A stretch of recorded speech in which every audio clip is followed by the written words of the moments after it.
In the midst of the swirling tension, those two simple words, "Get out," pierced through the air, leaving me utterly dumbfounded. The source of this command was none other than my eldest son's wife. The echoes of a similar expulsion I had faced when leaving my parents' home many years ago reverberated in my mind. A sudden surge of anger welled up within me at the thought of being driven out of yet another home. Resolute, I declared, "Well, I'll leave then," my voice trembling with a mix of indignation and sorrow. With determination, I began to gather my belongings, silently vowing that this would be the last straw in a long line of grievances.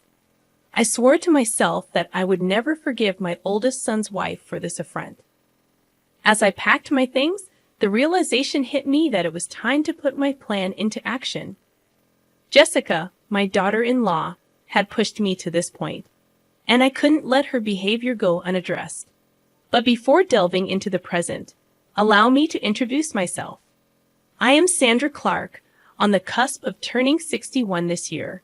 While technically retired, I consider myself fortunate to still be engaged in work, albeit not in the traditional sense. These days, I work mostly from the comfort of my home, occasionally dropping into the office for meetings. The modern work landscape has evolved, and remote work is now the norm. My oldest son, however, seems to have misconceptions about my current life. In his eyes, I'm no longer working and am merely residing in his home. I became a widow in my 40s and, for the most part, have led a financially secure life. The insurance payout from my late husband remains largely untouched, ensuring that my twilight years would be free from financial worries. While it might seem like I'm living a carefree life, I do have my concerns. Chief among them is my oldest son's wife, Jessica. She possesses a strong-willed personality and frequently finds herself at odds with me. This isn't a recent development. It began when she first came to announce their impending marriage. I can't forget the audacious act of showing up in a tracksuit, as if it were the most natural thing in the world. She claimed she wanted me to see her without any pretense, but I couldn't help but see it as a breach of common sense and decorum, to put it mildly. Her behavior often borders on the absurd, and her unwavering confidence and articulate arguments only complicate matters. I'd often wondered why my eldest son had chosen her as his life partner, and I later learned that it was Jessica who had approached him. Despite her eccentricities, there was no denying her beauty, and it seemed that my somewhat sheltered son was completely smitten with her. Even after their marriage, Jessica's behavior remained consistent. She wasn't one to put on airs, but also seemed to lack an understanding of social norms. As much as I wanted to oppose their marriage, I restrained myself, believing it was what my son truly desired. Unfortunately, the consequences of my decision were manifesting before my eyes. Surprisingly, my son was adamant about us all living together in our family home after the wedding. I had initially expected Jessica to oppose this arrangement, but to my surprise, she was in favor of it. It didn't take long for the reasons behind her preference to become clear. After we started living together, Jessica seemed to have completely abdicated her responsibilities when it came to household chores, leaving me to bear the entire burden. From cleaning to laundry and meal preparation, she entrusted all these tasks to me. What baffled me even more was that she was a full-time housewife who had willingly quit her job at the time of our marriage. While I didn't have to commute to work daily, I still had a remote job that demanded a substantial portion of my time, leaving me with even less free time than her. As I diligently faced my computer screen to fulfill my job responsibilities, Jessica would often make belittling comments, insinuating that I was merely playing around. At first, I brushed off her remarks with a laugh, deeming it too troublesome to engage in an argument every time. However, as time passed, it became increasingly irksome to endure her constant undermining. One day, unable to bear the imbalance in our household duties any longer, I decided to approach Jessica with a simple request. Asking if she could lend a hand with the cleaning, considering the ample free time she appeared to have. At that moment, she was idly engrossed in a TV drama, and her reaction was far from positive. With a deeply disgusted expression, she sighed dramatically and retorted, "The reason I don't involve myself in housework is for your sake, dear. Why can't you understand? It's disheartening that you can't appreciate my thoughtfulness." In a rather peculiar turn of logic, she justified her refusal to contribute to household chores by claiming that doing so would deprive me of my sole job. According to her, this would lead to a sedentary lifestyle for me, which she argued was unhealthy. Moreover, she expressed concerns about the potential development of dementia due to a lack of mental stimulation. In other words, Jessica believed that allowing me to handle all the housework was somehow in my best interest. Her reasoning bordered on the absurd, and I couldn't help but shake my head in disbelief. In an attempt to lighten the situation, I reminded her, "We decided to live together so that you can make sure I don't slack off, dear." Her response, delivered with a half smile, left me utterly speechless and confounded. It was in that moment that I began to deeply regret our decision to cohabitate. Every day felt like an ordeal, as I found myself laboring over household chores under Jessica's watchful eye. Frustrated and feeling like I was at my breaking point, I decided to confide in my eldest son. My intention was not to complain about Jessica, but to find a solution to my predicament. I explained to him the difficulties of living in our current house, which was old and riddled with level differences. My age and physical condition had taken a toll, resulting in a back injury the previous year. These challenges made daily life increasingly arduous for me. Following our conversation, I made the decision to move into an apartment. It felt like Jessica had driven me to this choice, though I had no regrets about leaving. The new apartment I secured was a rental, and while I initially thought it might be too spacious for me to live alone, I ensured that it had enough room for my grandchildren to stay over in the future. I even had the interior customized to my taste, and at last, my own personal castle was complete. However, my joy was short-lived as Jessica began coming over to the new apartment every day, staying until late into the evening. She lounged on the living room couch, looking around and commenting, "The new apartment is really nice, isn't it, Mother? It might be too big for just you. Why don't you come back to your old home and take care of the house chores? It's for your health and longevity, you know." Jessica's behavior had become unbelievably frustrating. She insisted that I return to our old house to take care of the chores during the day, and her self-centeredness was enough to make anyone dizzy. I had already moved out of that house, and it was time for her to step up as the wife and handle the household responsibilities. After all, I was the one taking care of all the house chores in my new place, and my annual checkups always came back with good results. There was really nothing for Jessica to worry about. However, when I confronted Jessica about this, she simply turned her head away, as if pretending not to hear my words. It was her usual strategy to ignore anything that was inconvenient for her. Yet, even after this confrontation, Jessica continued to visit my apartment regularly. Just the other day, she casually mentioned that going back to the old house was too much of a hassle, and ended up staying the night. My parents' home and my apartment were conveniently located just a 15-minute walk apart, and it was my eldest son who had suggested I live near my parents' home. He was concerned about me and thought it would be better for me to be closer to them. While his concern touched me, it also made me a little sad to leave the house where I had spent so many years. One day, when I had been out on a rare business-related outing and returned in the evening, I was in for a surprise. To my disbelief, Jessica had let herself into my apartment using the spare key I had given to my son without telling me. "Oh, welcome back," she said, lying on the floor in front of the TV, not even bothering to get up. I was taken aback and felt uncomfortable knowing that she had been in my apartment while I was away. I told her sternly, "Jessica, that spare key is meant to be used in emergencies, not for you to let yourself in when I'm not home." It was the first time I had firmly asserted myself with her. She seemed surprised because I was usually quick to forget my anger, but this time I held my ground. Her response was less than pleasant. "You really are a stingy mother-in-law," she yelled at me. "I can't stand that about you. And I can't stand anything about you, not even this apartment. We're a family, so you should leave." She tried to usher me out the front door. It became clear that Jessica couldn't stand the thought of me living in this apartment. She was upset that her family was living in the old house while I occupied this place. According to her, it was unfair that the rent for this apartment was being paid by my son James. She believed that it wouldn't be strange for us as his family to live here. In her mind, it was a matter of living within our means. Jessica's perspective helped me understand why she was constantly showing up at my apartment.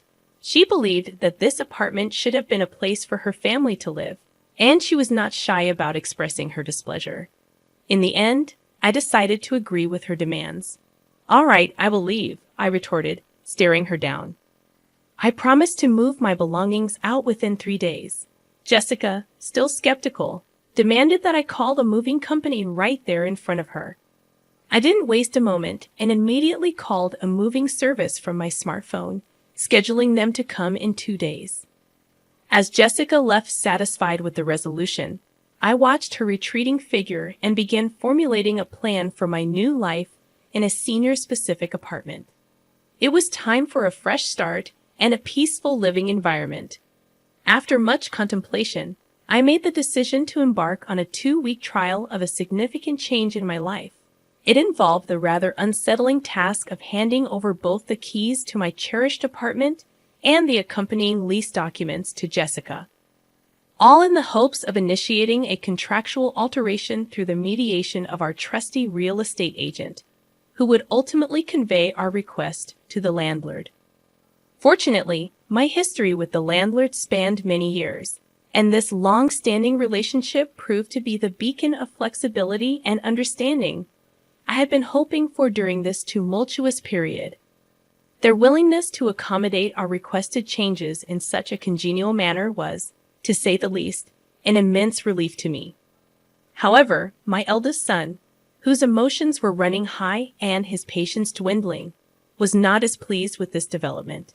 In fact, he was furious with Jessica for what he perceived as her kicking me out of our beloved apartment. The strain in their relationship had reached a point where he was seriously contemplating divorce. Oddly enough, though Jessica appeared unperturbed by his inner turmoil, displaying a surprising level of indifference. On the contrary, she seemed to have embraced the idea of living alone in our apartment and boldly declared her desire for us to live separately. I couldn't help but marvel at her audacity in the face of such a complex and emotional situation. However, what Jessica did not know was that in a mere 5 days, she would come face to face with the truth, and it would change everything. As I continued with my remote work, my phone began to ring incessantly.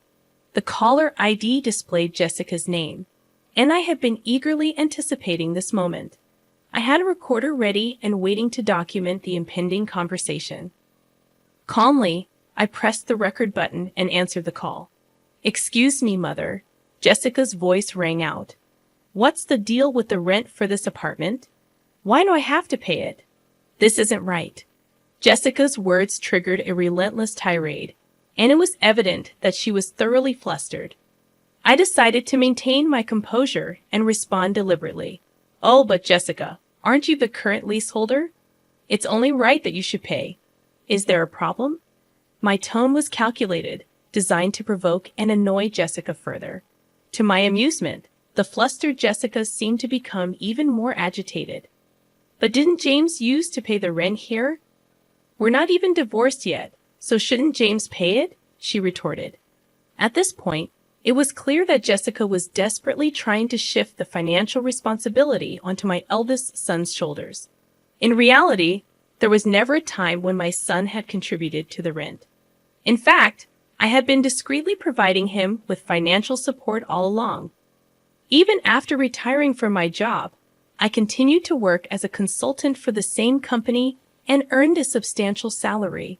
Additionally, I had taken on advisory roles in the industry, offering my expertise and earning a respectable income based on my well-established reputation. It was safe to say that my earnings far surpassed those of my eldest son. While I had been keeping my financial support a well-guarded secret, it was time for the truth to come to light. So, Jessica, it's a misunderstanding on your part, I calmly explained. Originally, I was the one paying the rent for that place. I didn't make James pay a dime. The revelation left Jessica in a state of shock, her grand plans of independent living in our new apartment crumbling before her eyes. She managed to utter a few more words before abruptly ending the call. Immediately, I contacted my eldest son and allowed him to listen to the recorded conversation. His exhaustion from repaying Jessica's mounting debts was palpable, and I understood the burden he was carrying. As a parent, it was only natural for me to extend a helping hand, even if others deemed me too lenient. My son responded softly, "I'll divorce her. I'm tired too." And with that admission, our journey toward addressing this challenging chapter in our lives began in earnest. Guided by a newfound sense of resolve and unity, I sat down with my son, sharing my intricate plan and providing him with a set of detailed instructions. It was crucial that he followed these steps to the letter, and I needed him to understand the gravity of the situation. My first request was for him to take a leave of absence from work, spanning approximately 3 days starting from today. This would be the initial phase of our carefully orchestrated strategy. With a hushed tone and a stern look, I directed him to execute the most crucial aspect of the plan: the discreet removal of his essential belongings from the house. It was imperative that he accomplish this without alerting Jessica, his soon-to-be ex-wife, to our intentions. I emphasized the importance of keeping this operation under the radar, ensuring that no large moving trucks or suspicious activities would draw her attention, potentially causing complications. My instructions also included a specific timeline. I advised my son to gradually move his possessions during the cover of nightfall. The destination for these crucial items was carefully chosen, a single-family home hidden from Jessica's knowledge. I had scoured the area extensively to find this discreet location, which would serve as his final dwelling. Our plan was designed to unfold discreetly, shrouded in secrecy, with each step executed meticulously to minimize any potential hiccups or interruptions. 3 days later, we would put our strategy to the test. Then, as anticipated, the phone rang once more, and the caller ID displayed Jessica's name. This time, her voice was laden with an even greater sense of urgency and agitation. Curiously, I greeted her, maintaining an intentionally relaxed and composed tone. But it was clear that Jessica was on the verge of panic. Her distress was palpable, and her words tumbled out in a rush. "Mother, our house is up for sale, and I received a call from my parents. They informed me that my belongings have arrived at their house. What does this mean?" It became apparent that my eldest son had followed through with my instructions precisely. He had relocated Jessica's possessions to her parents' house and listed the house they once shared for sale, leaving it empty. The landlord had promptly issued an ultimatum, stating that if the rent remained unpaid, Jessica would need to vacate the premises. The situation had escalated quickly, and Jessica was now in a state of near hysteria. With a sense of finality in my voice, I responded, "Jessica, there are a few things I want to correct." The time had come to address all the pent-up frustration and grievances that had accumulated over time. "Firstly, I am no longer your mother-in-law," I asserted firmly. "Yesterday, James filed for divorce. As you signed the papers, didn't you?" The divorce had been a long time coming, primarily because of Jessica's habit of using divorce as a weapon to manipulate my eldest son. I explained that my son had signed the divorce papers and officially submitted them to the city office. It was a bold step given his deep love for Jessica when they initially married. However, he had come to realize that her constant threat of divorce was an unhealthy pattern, one that had left him with no alternative. "The divorce papers have been formally accepted," I added, emphasizing the irrevocable nature of the situation. "You always said to James that you could divorce any time. Aren't you satisfied now that things have gone your way?"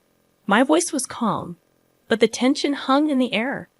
On the other end of the line, Jessica seemed to be holding her breath, searching for words to respond.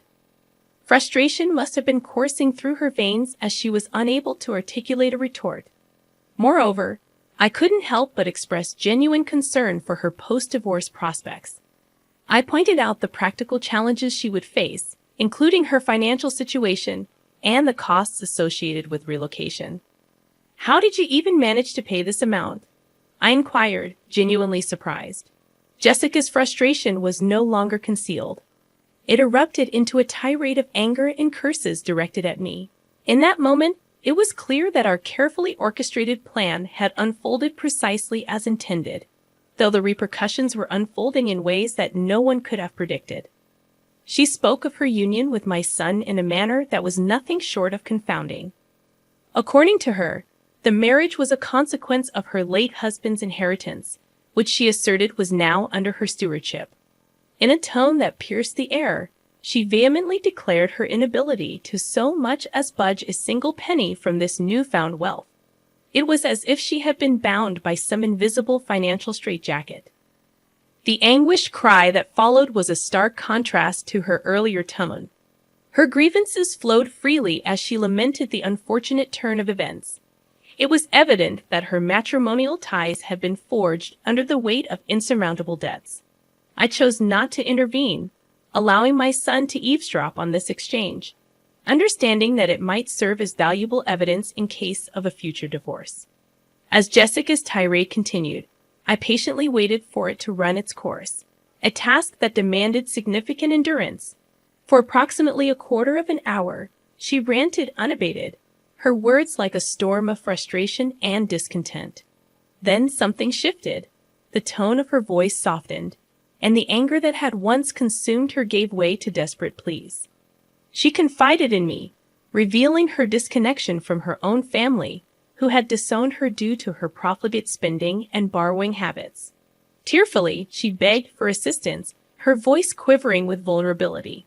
As I listened, I couldn't help but feel a pang of sympathy for her, though I remained steadfast in my resolve to view her predicament as a consequence of her actions. Apologies and regrets, it seemed, held little sway over our relationship now. We were, after all, strangers, and there was little more to be said. With a curt farewell, I ended the conversation, finally exhaling a sigh of relief. However, the drama did not end there. My eldest son later informed me that Jessica had caused a scene at his workplace, leading to the involvement of law enforcement. Upon returning home, he discovered that she had been forcibly locked out of their shared apartment, with the landlord having changed the locks during her absence. It appeared that she had been attempting to reach us, but we had preemptively disconnected our phones and changed our numbers. Jessica's desperation must have been palpable when she found herself unable to communicate with us. She was left with no choice but to turn to her estranged family for help. However, her return home was met with a cold reception, as her family had left her belongings, which I had sent to them, exposed to the elements in the backyard. Adding insult to injury, the unpaid rent for her apartment had been billed to her parents, further stoking their anger. Rumors began to circulate that Jessica had found refuge in an apartment provided by an organization that supported the homeless. The stark change in her circumstances became evident when I crossed paths with her on the street. Her once vibrant hair had turned a ghostly white, and her skin had lost its luster, a testament to the stress she had endured. Observing her transformation underscored how profoundly living conditions could impact a person's well-being. It was a stark reminder of the consequences of one's choices. As for me, I had settled into a new life in a house purchased with my late husband's inheritance. It was a duplex, ensuring that my son could remarry should he choose to do so. We shared meals, but otherwise, he managed his affairs independently. The money for the sale of my parents' home was carefully preserved for future needs, earmarked for my son and his prospective wife, and of course, any future grandchildren. In the tranquility of my new abode, I nurtured an English garden, a long-held dream. On days when work did not demand my attention, I would tend to the yew trees and herbs, finding solace and purpose in their growth. This new life, brimming with hope, had become my daily routine, a testament to the resilience of the human spirit and the possibility of renewal.